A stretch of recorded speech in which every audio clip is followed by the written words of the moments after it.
Assalamualaikum warahmatullahi wabarakatuh. Saya perkenalkan, saya Anissa Rahmawati. Saya adalah moderator dari kelompok 8 dengan materi masa kemunduran peradaban Islam. Nama anggota kelompok yang pertama Alivia Putri Sagita, nomor absen 3. Yang kedua Anissa Rahmawati, nomor absen 6.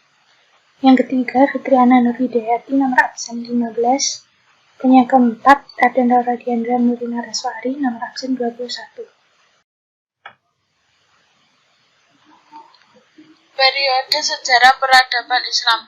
Berdasarkan periodisasi sejarah peradaban Islam menurut Harun Nasution, benih-benih perpecahan dan disintegrasi sudah muncul sejak fase kedua dari periode klasik, pada tahun 1000 sampai 1250 Masehi.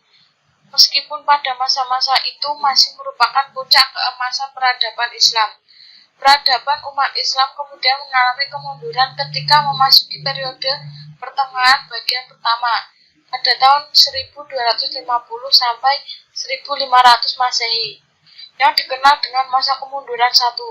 Setelah kurang lebih 2,5 abad tenggelam dalam ketertinggalan, peradaban Islam kembali menggeliat dengan munculnya tiga kerajaan besar pada tahun 1500 sampai 1800 Masehi. Peradaban Islam mengalami kemajuan pada abad ke-18 Masehi. Setelah itu, grafik perkembangan peradaban umat Islam kembali menurun hingga memasuki abad ke-19 Masehi. Selanjutnya, faktor-faktor penyebab kemunduran Islam. Menurut Ibnu Khaldun, faktor-faktor penyebab runtuhnya sebuah peradaban lebih bersifat internal daripada eksternal. Suatu peradaban dapat runtuh karena timbulnya materialisme, yaitu kegemaran penguasa dan masyarakat menerapkan gaya hidup malas yang disertai sikap bermewah-mewah. Sikap ini tidak hanya negatif, tetapi juga mendorong tindak korupsi dan dekadensi moral. Faktor-faktor penyebab kemunduran yang pertama yaitu akibat jauhnya umat Islam dari Kitabullah dan As-Sunnah. Kitabullah dan Sunnah Rasulnya akan mengangkat harkat dan martabat suatu bangsa dengan meneguhkan keyakinan kaum muslimin dalam melawan musuh-musuhnya dan pula mengangkat suatu kaum dan merendahkan kaum yang lain. Yang kedua, terjadinya perpecahan di kalangan umat.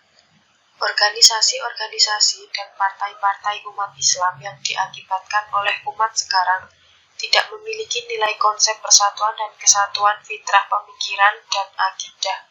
Semua merasa dirinya benar dan tidak bersikap dewasa, yaitu sikap bahwa antara gerakan yang satu membutuhkan gerakan yang lain.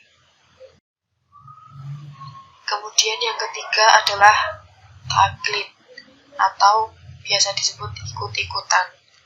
Oleh karena umat tidak punya nilai, tidak memiliki prinsip-prinsip yang sangat berharga sebagaimana yang ada di dalam Al-Quran dan As-Sunnah, akhirnya yang dilakukan adalah mencari nilai dari orang lain.